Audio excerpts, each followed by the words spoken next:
And we are live. Okay, so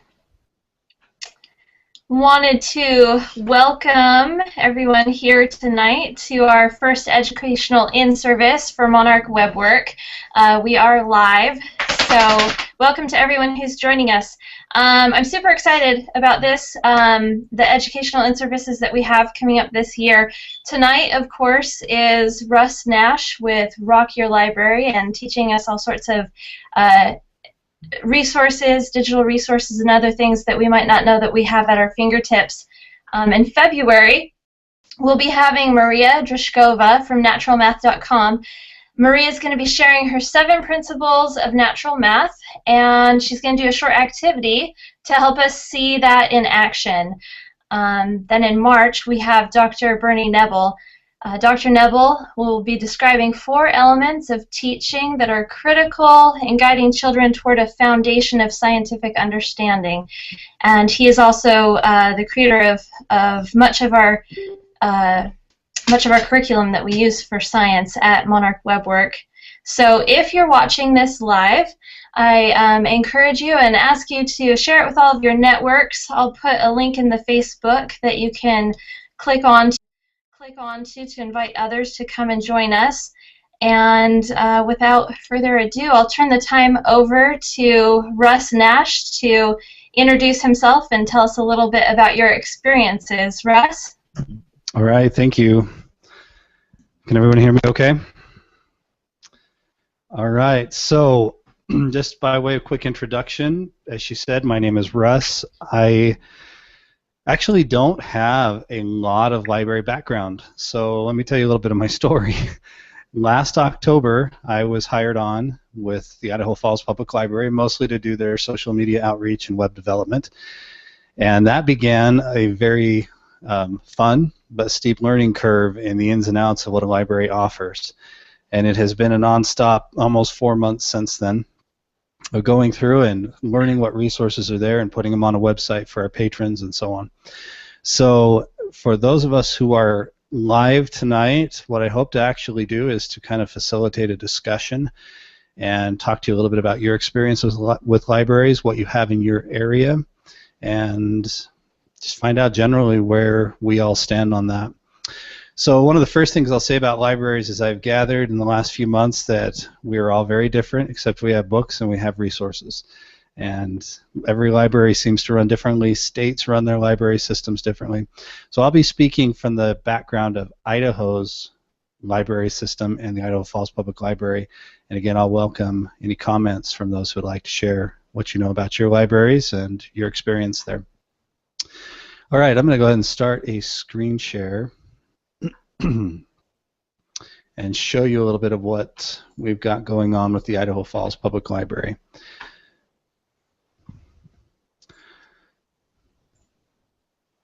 All right, can everybody see the Idaho Falls Public Library website? Yes? Very good. Okay, so on your library website, they're all going to look different. They all have their own flair. As you look over your site, what you're probably going to need to look for in order to find the online resources, the digital resources, is something like databases, online resources, research. It could come under a number of titles. On our website, we've chosen to stick with the name database, even though, honestly, to the average user, that doesn't make as much sense to them. They think of a database like a bunch of data that you're managing in a subscription type setting. Instead of the research focus, yet that term seems to persist. So I'm going to go ahead and open up on the screen here our database page. There are a number of providers of database resources around the country. Here in the state of Idaho, we have access to 2 of them that are fairly big. You may have access in your area to others. So one of them is EBSCOhost. You can see the link here on the top. On our website, I've linked through to some of the databases they offer. Just to give you a sense of how many EBSCO offers, this is what our library has available on our actual EBSCO portal. And then if we pull up the EBSCO product, I'm just going to scroll through this menu. You can see just how many different resources your library may have access to, depending on what they've paid for and what they have made available on their website. So I'm going to come back to our EBSCO database here. Before I go any further, though, we've got Carolyn in the group. Is that right? And then we have Shelly and Randy. I'm going to ask everyone to jump in the chat box and to share which online resources you have used on your library's website. Just type it out, and let's see where we're coming from. And by the way, for those watching this recording, I'm on my wife's computer and she's on mine, so if you see Russell Nash posting, that's actually Shelly posting. Mango, One Click, Rosetta Stone, Overdrive, All Data. Okay. Tumble Books, Day by Day ID. Okay. Looked at a language. So Carolyn, was this language program, tell me a little bit about this, what kind of language program this was? Well, it was a few years ago, and it was in Arkansas, not even where I live now. Okay. All right. And it might have been, is Mango a language program? It is, yeah. Okay. Seems like that may have been the name of it, and okay. I was just looking at it for possibly using it, but we didn't use it. So. Okay. All right. With that background, I'm going to go ahead for the next few minutes and just kind of spew some information. So jump in, turn your mic on, type something in the chat box if you want to say anything. I'm going to share with you some of the key databases we use in our library and other online resources. This isn't just about databases tonight. And try to talk about how they might be a benefit to you in your homes and in your individual situations. So I believe I'm still screen sharing. You can still see the website here. Novelist Plus and Novelist K through 8 Plus. These are two that are heavily used in the library world. Let me just take you inside of them for a moment. All of these are these two databases with Novelist. They share information about books, recommendations, reviews, generic information about the books. So I'm going to start out with a book that I read this last year that I love. By Anthony Doerr, All the Light We Cannot See, historical fiction set from World War II. It's a phenomenal book in terms of just how much the storyline grips you. So let's say that you are trying to learn more about books, you're researching what you want, your kids are asking questions about a book. Novelist for the adult books and Novelist K through 8 for the junior books will give you quite a bit of information about it. It'll tell you basic information about the actual genre, character, tone, but then it gives you the reviews, which is pretty nice. It will tell you a little bit more about the audiobook if it's available, and you can see as I click through some of the tabs here, gives more information still. So there's a lot of technical information in here. You can see why a librarian might really like this, as they're trying to teach people about the books. But in your situation, as you're trying to teach kids about books, just bear in mind that these two resources exist. Novelist K through 8 Plus. And your library may restrict access to patrons only. A lot of times that is part of their user agreement, so you may have to get password and login credentials from them. But you can see immediately as you look at the screen here, this one is geared more toward the junior books. A lot of fun information there. All right, so let me take you back to a few more. When you need to conduct research, whether you're an educator, whether you're a student, whether you're doing academic research, you're searching magazines and newspapers, whatever it may be, chances are your library has a database that is full of information. So a lot of people now just Google it, right? We just search it on the internet. One of the advantages of searching through a database is that the content has been quite often peer-reviewed, heavily filtered, and you tend to weed out in a database far more effectively the content that's just not true or inaccurate, which search engines are a little indiscriminate in that regard, just a little. They'll send everything to you. And so bear that difference in mind as you work through a research database. I'm going to go ahead and actually open up the EBSCO research database that we have available, or the collection of databases. You can see as I scroll down here how many are being searched. Now granted, I am searching everything under the sun. We've turned that on for our patrons because in our situation we have no reason to limit it. Depending on your library, you may not have access to everything, but we'll go ahead and just say we're going to search every single one of these. Someone throw in a chat box something you want me to search for. Let's see what comes up. Don't be bashful.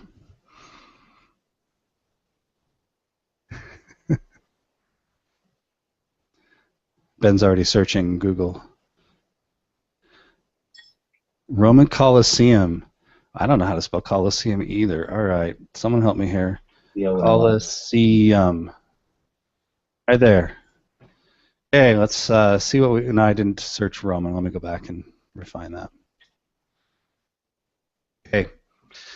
So as we pull up what's available in these databases, you'll notice a number of things: reference materials, periodical materials, videos from and news resources, and the list goes on. You can filter those resources using the menus off to the side, and of course you can filter by date and other ways like that. So without spending a whole lot more time here, for those who watch the video tonight and after, just bear in mind that if your library has something like EBSCOhost available to you, I'll show you another one in just a moment, this is a great resource to go to dig up material, and it's a wide variety of material. Okay, anyone want to ask a question or comment before I go further? I was just going to say I'd never thought to use it like that before, but it's better quality than what you get on Google. So we have the kids go researching things a lot, and having them search through EBSCOhost, I know they're going to get better content, and it's not nearly as likely to be junk or spammy or have malware and all that other stuff. So I didn't know we could do that. Excellent. So I think everyone probably is familiar with the term or the concept of curation. When in today's information society, there is so much information flowing. Just pull up a popular Twitter hashtag sometime in something like TweetDeck and watch the flow of discussion. It will move so fast you can't keep up. And that is just one small slice of what is being shared on the internet today. So the idea behind content curation is you get someone with an expertise in a particular field, and they begin developing networks, they begin filtering this information, and they put a human touch on it, and they begin to compile what they consider to be the highest quality information, complete with their commentary, their insights, and their effort. And so think of databases as a form of curation, because that's really what they are. You have experts who are going through and filtering that information and putting it into an organized standpoint. It's not quite in the same way as perhaps a true content curator, but it's a similar idea. All right, so we show the History Reference Center. It's one of the questions asked, where that math book was. All right, let's go to the History Reference Center. You can still see the screen I have pulled up here. Okay, so this is just one of many, one of dozens of resources that EBSCOhost offers to public libraries, school libraries, and the likes. I'm trying to remember exactly, Shelley, where we found that book.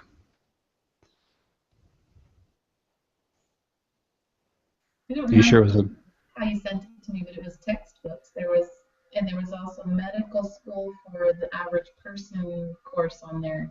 Right. We do have ebooks available through our particular database. I think it might have been in here that we found this. Through the ebook collection, they have one for mathematics. I think this is what you were referring to. And these are ebooks available through a database in digital form. Is there one in particular you want me to click on here? No, just any of them? The number pi. Sounds like the life of pi. All right, so it's viewable on the full site. So we can send an email to it. This is the full site. I'm going to have to go back through and find exactly where that's at. Let me go back. click the other arrow button, Russ.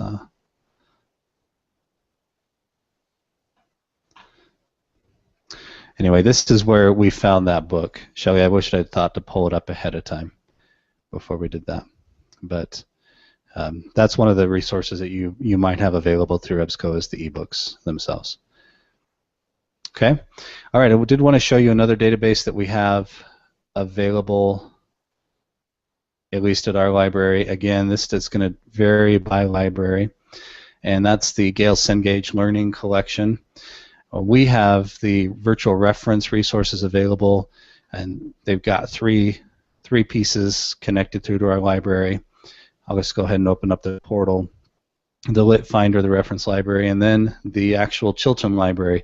Now, this is something that the boys and those interested in some of the hands-on learning opportunities might jump all over, whether it's through the Chiltern library or through the AARC that EBSCO offers, and your library may yet have something different, but you've got this resource for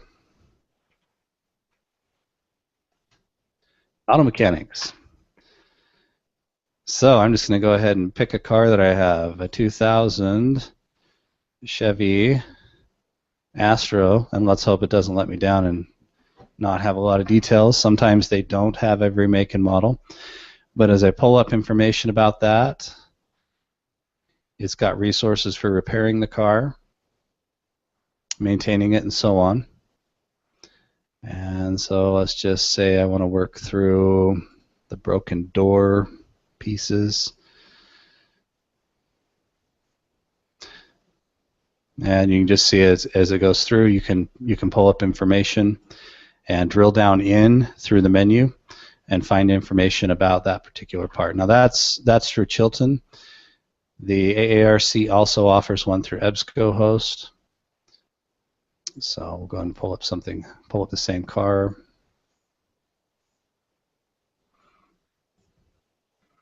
And you can see what kind of information they have available. So something else for you to bear in mind as you look at some of the resources. Okay. All right. I noticed I was looking at a library that a member of Monarch Webwork asked me to look at ahead of time, and I noticed that they offer one of the same databases that we have in our library. That's Heritage Quest for those who enjoy digging up your ancestral roots. Sometimes libraries will have this available. Whether or not your library has it is probably a function of whether or not the state library network provides it and or the local library is paid for it. I'll show you an example of some that our library is paid for that are not available through the state. This is one, but there's another one that we've been pretty excited about lately. So here's a resource for those who enjoy doing the family history work. Let me show you another one that we have in our library that we're all pretty excited about, and that's Rosetta Stone. Patrons at our library are able to access all 30 of their language courses online free of charge and learn as much as they want to. Mango is sometimes also offered. Several of you talked about that and mentioned that. And a lot of these are also available in more mobile formats. For example, with Rosetta Stone and our subscription, you can download the app and launch it and run it right on your mobile phone.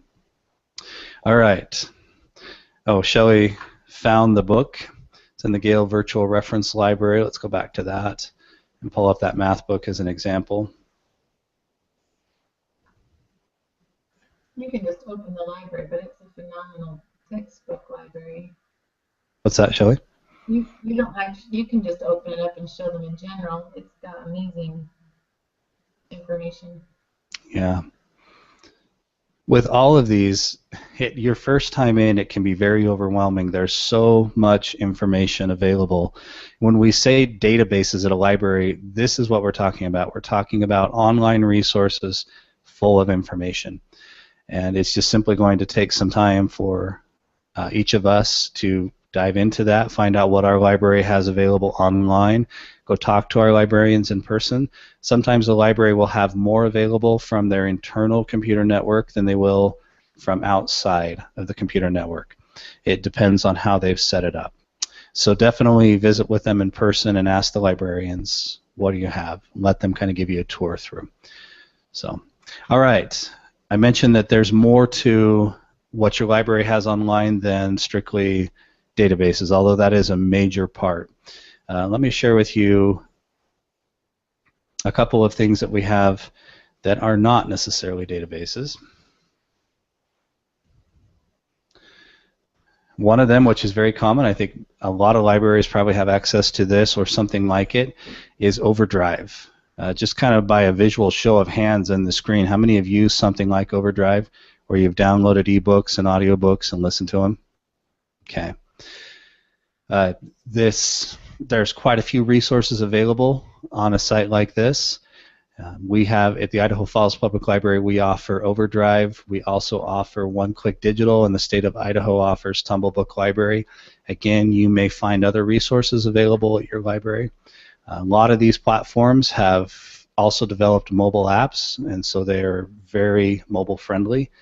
Overdrive is a great example of that. So, all right. Russ, Go ahead. Sorry, can I ask a question really quick? Yeah.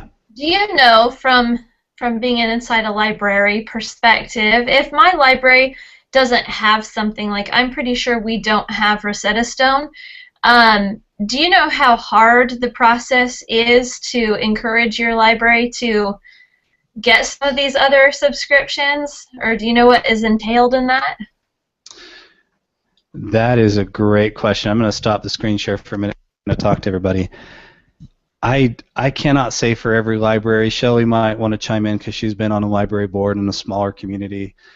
I know that money is always a factor for libraries, and it's always going to be a factor. It costs a lot of money to run them, and sometimes in order for them to offer resources, they even have to come together and form groups with other libraries in the region and kind of pool their resources to make it available. That kind of thing is going to begin with discussing it with either the director or taking a request to the board in a board meeting, and just reaching out to the library and saying, hey, this is something we're interested in. This is something we'd like to find out if we can afford it, and then they'll look at the budget and they can let you know. You might be pleasantly surprised to find that maybe they don't have Rosetta Stone, but they do have something that they can offer in its place that will work fairly well. Or maybe they've been thinking about it, and like a lot of public institutions, they're waiting for the demand to justify making the expense. And so when a patron brings it up, says this is something we're interested in, that gives them valuable feedback as they make decisions in the future. Well, I don't know if that fully answered your question, but hopefully it helped a little. Go ahead, Shelley. In the case of Idaho Falls, too, they had it for almost a year before anyone could use it. Didn't realize how to get it to people. Sorry, that's recorded. And in the case of Jerome, where I was on the board, it's just a matter of the culture of the library. But the board's probably the right place to go, and or the director, and just say, do we already have it? Can we get it? And just put it out there. And it's the culture of your library. If they're open to, we're here to serve you, they'll do what they can if they can afford it. If they have a different attitude, then it's hopeless. So every library is going to have their priorities. You know, library's core job is to develop a collection of resources. Obviously, a major part of that collection is traditional print materials. A lot of libraries now also add movies, audio books on CD, and other types of audiovisual resources. And so they're going to spend a lot of money there. I know one concern that is constantly brought up as we discuss the future with our library is the ongoing funding. You know, if we make a commitment to patrons now, can we sustain that? And I know we're sitting here with a man who understands city finances really well. I won't call him out, but I guess I already did. But anyway, you know, the funding is always an issue, and can the library continue to afford it? Of course, that's going to factor into the decision as well. But like Shelley said, like I mentioned, the library needs to hear from the patrons. What do you want? What meets your needs? That's what a library exists for, at least a public library.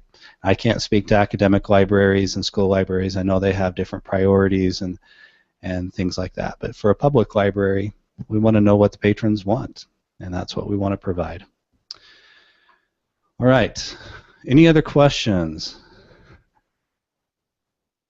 Randy says she's good at demanding. Okay, everyone's pretty quiet. So at this point, what I want to do is also talk to you just in general. I'm going to go back to screen sharing and pull up a map of our library. Now I realize, depending on the size of the town you live in, your local public library might not be as big or might be substantially bigger than what we have. The Idaho Falls Public Library is quite a neat place to work in and to visit. It's got several floors to it, quite a few features. But as I zoom in here, actually let me just go ahead and download this so that I can show it hopefully in a little bit better resolution for you. Here's some of the other resources your library might have available to you. Then they are not necessarily online. Most libraries have some kind of computer room or some kind of computer access. We happen to have a whole room at our library. Some might just have a bank of computers on the wall, but they give access to the internet. There certainly probably will be games that the youth can play, educational opportunities for the kids, and a number of other resources. So that's something to be aware of as you go in.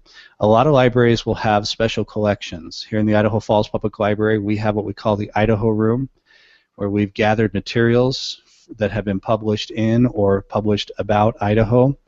For example, when Anthony Dewar published his book, All the Light We Cannot See, even though winning the Pulitzer Prize was icing on the cake, but we put the book in the Idaho Room because he lived in the greater Boise area at the time.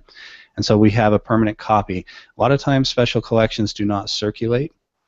They're just simply there as a reference, and if you have to do any kind of in-depth research for a local thing, your library might have some pretty neat resources.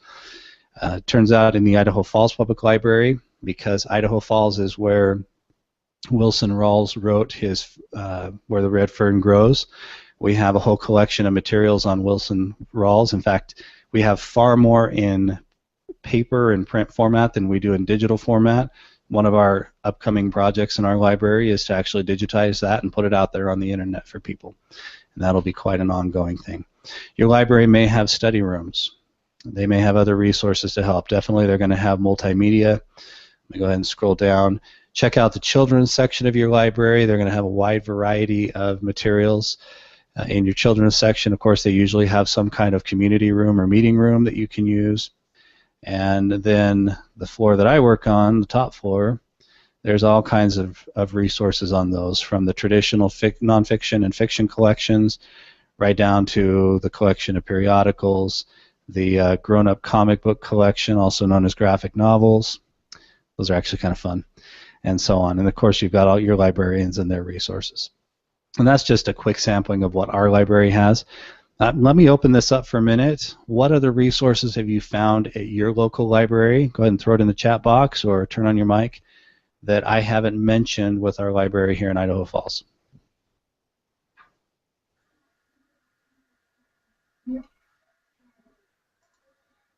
You guys do computer classes, and we always did that in Jerome as well. And then Okay.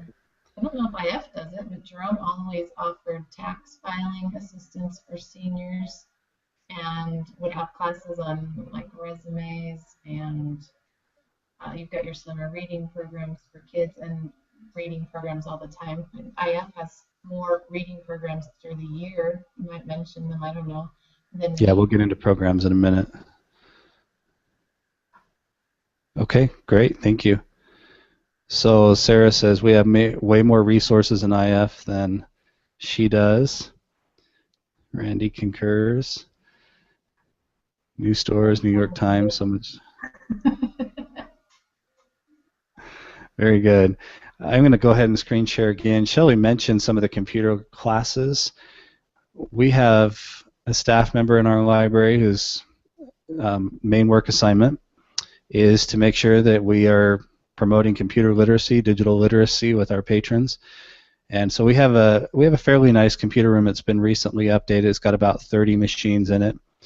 You can see on this shot here, you can see some of the machines that we have. But what I wanted to show you is the computer class schedule.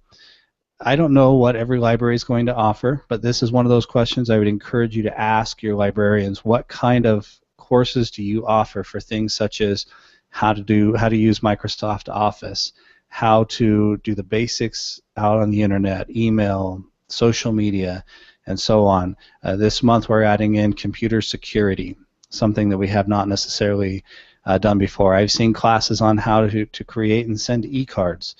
The classes are designed for all levels, and typically your librarians are going to try to teach to those levels. If they have patrons who need the really basic classes, like here's Facebook and here's how you log on, they're happy to do that. And if the staff have the expertise to do something more advanced, like how to set up a website, then they're going to offer that class as well. I know through our particular library we're also certified to offer Microsoft certification courses in the Office products. And so again, check with your librarian and see what you have available. I'll talk more about some other programs in a moment. Just checking the chat box here. Okay, Shelley brought up something that I hadn't mentioned yet. It might surprise you what's in the nonfiction collection at your library. For example, we have all the merit badge pamphlets in Idaho Falls. And so before you go out and spend $6 a piece on them, you might check with your library to find out if they have the Boy Scout merit badge pamphlets, if you have a boy in scouting. We have other resources likewise. You just have to probe around and see what you can find in there. Okay. All right, I am going to talk a little bit more about some of the other programs. Programming is a major part of what a library does for the patrons. Here on this menu that I've pulled down, you can see some of our programs. I'm going to start with one that has been very popular with our patrons and is starting to catch on with people who are not our patrons and are scattered around the country. And they're joining our Facebook group and having a blast. We call it Extreme Book Nerd. The idea is you're given 50 categories. You read 50 books in a year's time. That's about one a week. Because the categories are chosen by the library staff, it forces a lot of readers outside their comfort zones. They explore new genres, they read new authors, and most people will come back and say that that was the most rewarding part about participating in a program like this. Now, this is a pretty big year-long challenge, and at the end you get a bag. I'm not sure many guys are going to go for that, but I see a lot of our female patrons get excited about it. So I'll just show you this quickly. These are the categories. Again, this is just something specific to our library. I know that's kind of hard to see. Let me zoom in a little bit. You can kind of get a feel for the different types of books.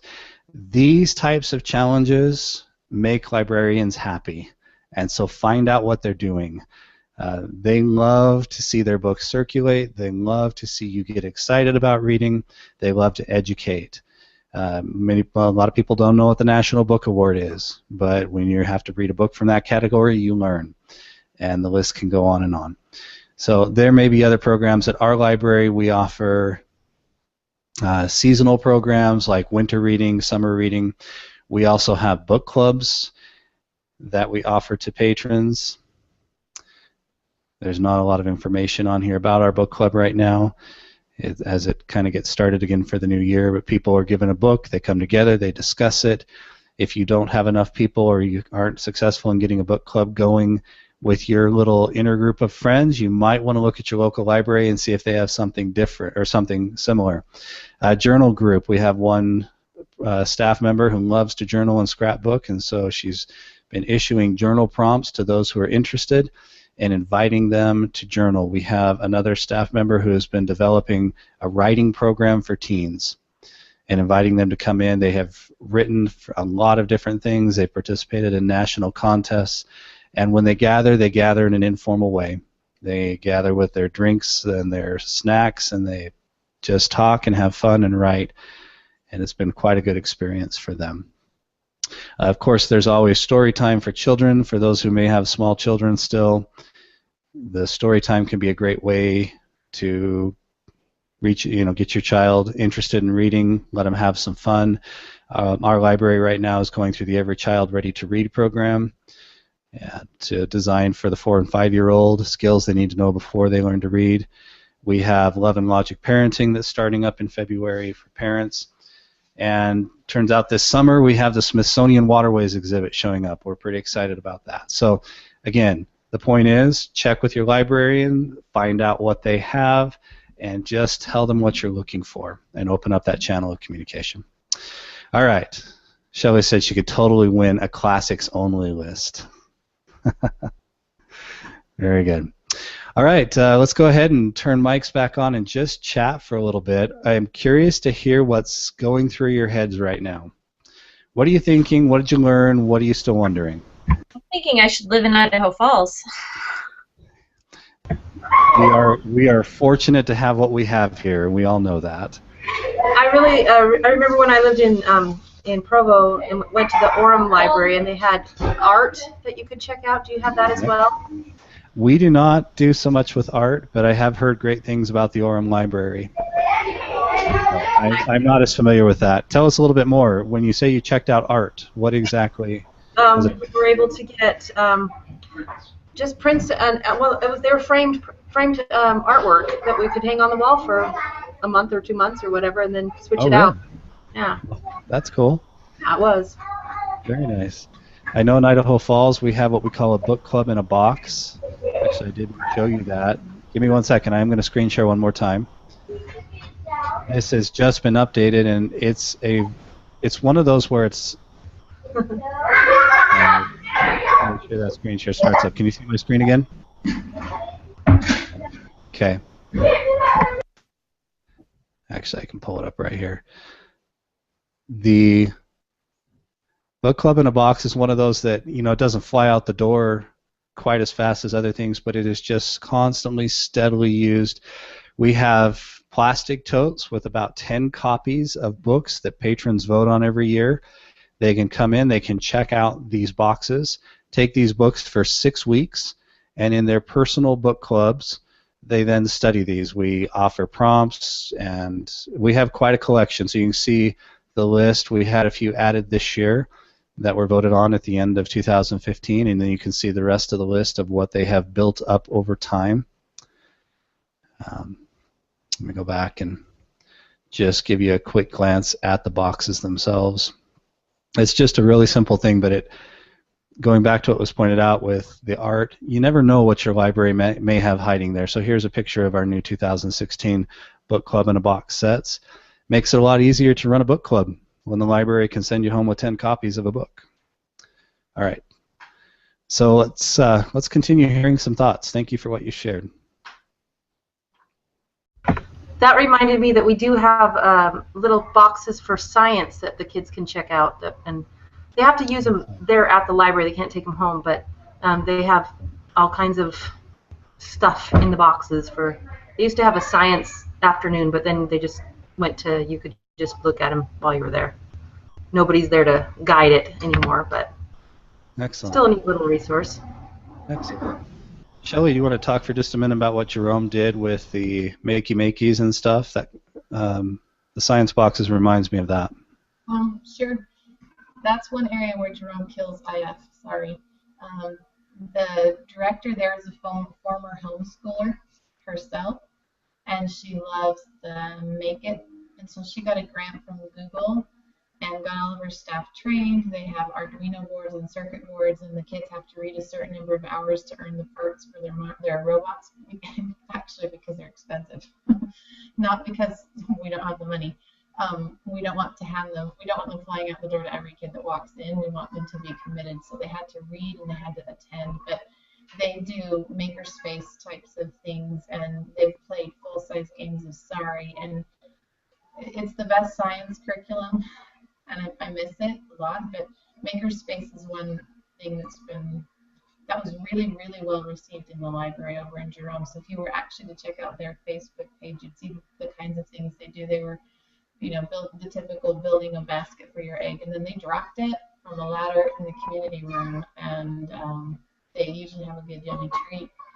And that's been growing like crazy over the last year. That was one of our best programming efforts at the library. We brought in the most for circulation and patrons and stuff was the maker stuff. So it's really fun. Excellent, thank you. Very good. All right, some additional thoughts. Randy, Carolyn, you want to share anything that's on your mind tonight or at this point? Oh, it's just encouraging me to go in and look at my resources at the library again and see if there's maybe some things that are hiding that I haven't noticed. So it's inspiring me to go and look harder. Very good. I'll share a quick story with you. We had a situation just earlier this week where one of our staff was tied up on a phone call for various reasons at one of the desks, and so there were patrons waiting, and half an hour later they were still waiting, which was a little longer than usual, a lot longer than usual. But one patron had a great attitude. In fact, he said as he stood there, he actually took the time to read all the flyers and look at all the handouts that were on the desk, and he discovered Rosetta Stone, and he found all these other resources, and he came up to the floor where I was working and was so excited about it, he just needed to talk to somebody. He said, I've never taken the time to just look at what you guys actually have. And so, Randy, thanks for sharing that. That's just take the time to wander through, ask the librarians, hopefully all of them, hopefully, would love to just tell you what's there. That's part of what they do. You usually, I don't know about you, Randy, but I always think, well, I've been going to this library for 20 years. I'm sure there's nothing else that I could learn from it. So to be inspired to go back and check and see what else. Very good. All right. Okay, there's one more thing I wanted to show everybody. Shelley? I was just going to say, having had the unique experience of being on a board and watching it from that direction, the library, unless you're a weird director, and they exist, but it exists to serve the patrons, and like we would check members every month, and we want people to use our library, and we want people to know what's available. So kind of just echoing what you've all said, the library knows it's there to serve the people that are funding it, and the more you use it, the happier everybody who works there, who funds it, who runs the board is, and we often talked it through from that perspective. Well, what do our patrons want?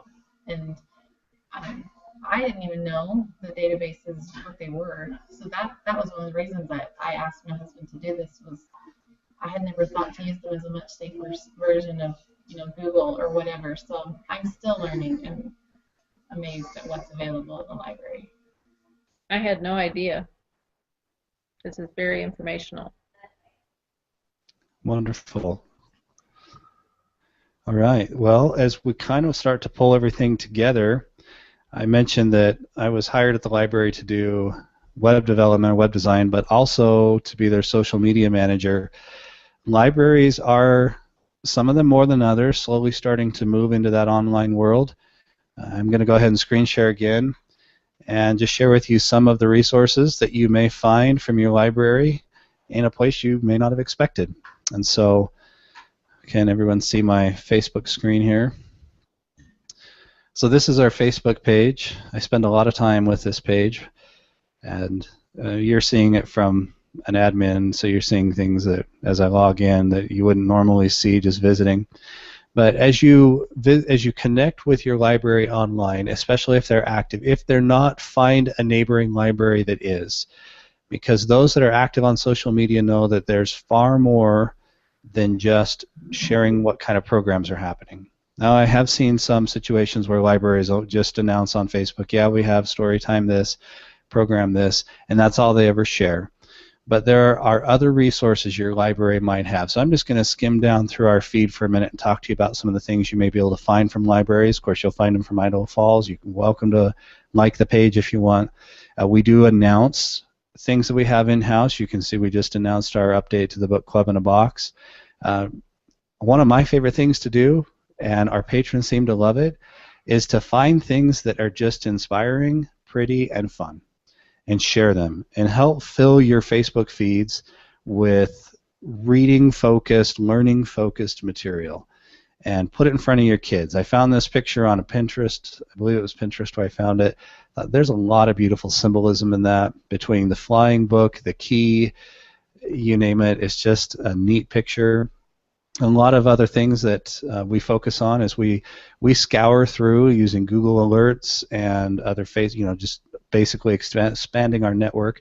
We scour through the web looking for articles from different companies like The Guardian, or here you have one from Bustle, that will talk about reading and give book recommendations and share from a popular perspective without so much academic in it. We'll share research and research findings, and they'll talk about why they like particular genres. And of course, again, we might find another inspiring thing. One library ticket lets you travel the world. We'll retweet things from major online presences like Goodreads with fun little cartoons about National Hug Day yesterday. My library Shelfie Day is coming up this next week.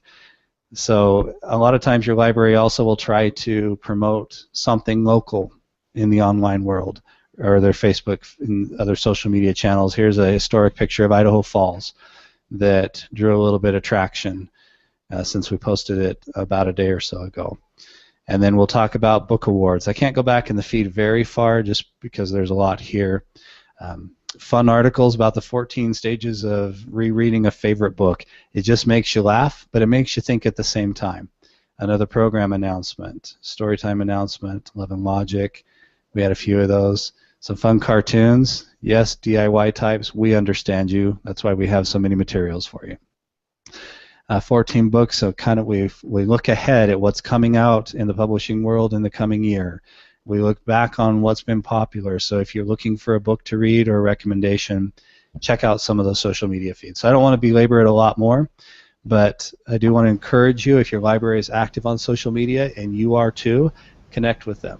Russ, do you get a lot of people that go to it? I mean, what's your the amount of people that you're getting that hits on it? So for our library, we've been growing the last little bit. You can see some of the stats right here on the page. I know they're small. Let me zoom in a little bit. And you can see what kind of traffic we've been hitting. So yeah, we've had about 600 people on our actual page this week. We, in the last little while, have garnered quite a few likes. We average anywhere from 10 to 30 new likes a week as we go. Our page is growing. We reach sometimes upwards of 10,000 people. This week we're hitting right around the 1,500 mark. Kind of depends on what we post. I posted a picture of a Christmas tree made out of books, and in about 10 hours it hit 8,000 to 9,000 people. And we ended up doing a fun new program at Christmas time where people came and built books or trees out of books. And we had a great time with it. It was just something for families to do on a Friday evening, and it came off of a Facebook post. So we do get quite a few. Our average reach on a post will hover somewhere around 400, 500, 600. Sometimes they'll be less, and sometimes they'll shoot far higher. This week it's been a little slower for some posts, but others have done pretty well. Does that answer your question, Sarah? Okay. All right. So there are many opportunities online, especially as libraries start to jump on the bandwagon with competitions, contests, giveaways. You never know what you might find. So if you're on social media, go ahead and look them up. At the very least, they'll fill your social media feed with some fun material about books and reading and literacy and learning and so on. All right, again, I'm going to turn off the screen share. I think we've kind of reached the end of our time, so let me just open it up one last time for comments, questions, closing thoughts. You just made me look at our Facebook page for our library, and I did not even know it had a page. And there's like 200 people that have been there this week, so that's exciting. I didn't even realize it was there. And look into groups. We just set up a group for Extreme Book Nerd. I'll pull it up and screen share really fast. It's a book place where we share recommendations and talk about books and ask questions. It's like having your librarian available 24/7 from home. And so if your library has groups, do that as well. I won't pull it up just for the sake of time, but do check into that. I would say, Russell, that's a good idea, because anything newer than 1970, you run the risk of a lot of junk in the book, and I've been burned a time or two, but it would have been Yep. nice to ask the librarian, would you have your 11-year-old read this book and do that? And I was also going to ask Russ, does every state have a library commission like Idaho? Your state library site has a lot of resources that statewide. That's where Day by Day ID is an online. Yeah, let me go ahead and go back to screen share for just a moment. I cannot tell you for sure what every state does. Like I said, I'm new enough with the whole library thing that I don't know beyond Idaho what is out there. This is Libraries Linking Idaho, one of our state resources we offer. And as you scroll down through the page, you can see how much the state provides. And your local library has access to this. Now, whether or not they've made that really clear on their website is one thing. But if your state does have a library commission or some kind of library network that is state-run, chances are they've got resources like this. And you can see this list is quite large. And they're available to those who are library patrons in the state. So, Shelley, I don't know for sure what every state offers, but I do know that if they do offer something, chances are there's a lot there. I'm going to have to go to Real Life Math now. I just saw that on there. Very good. All right.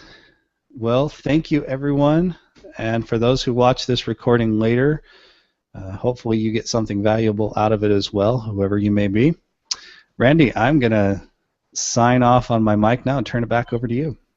Okay. Well, thank you, Russ, so much for taking the time to come and inspire us to look more into our libraries and see what kind of resources we have. I appreciate it.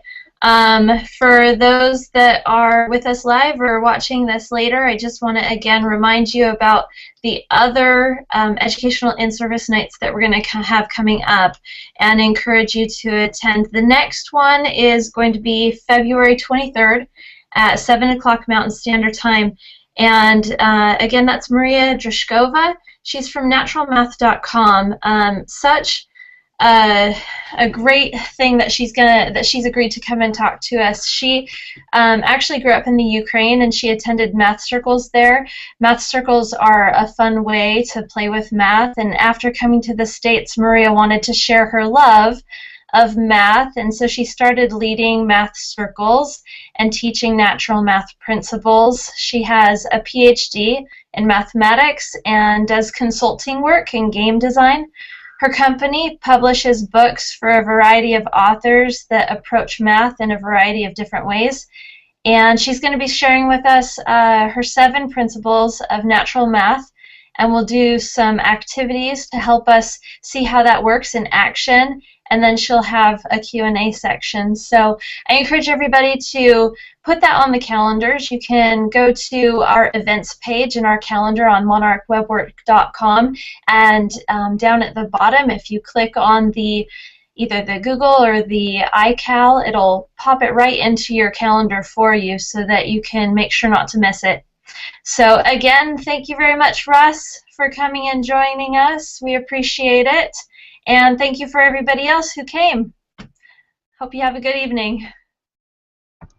Thank you.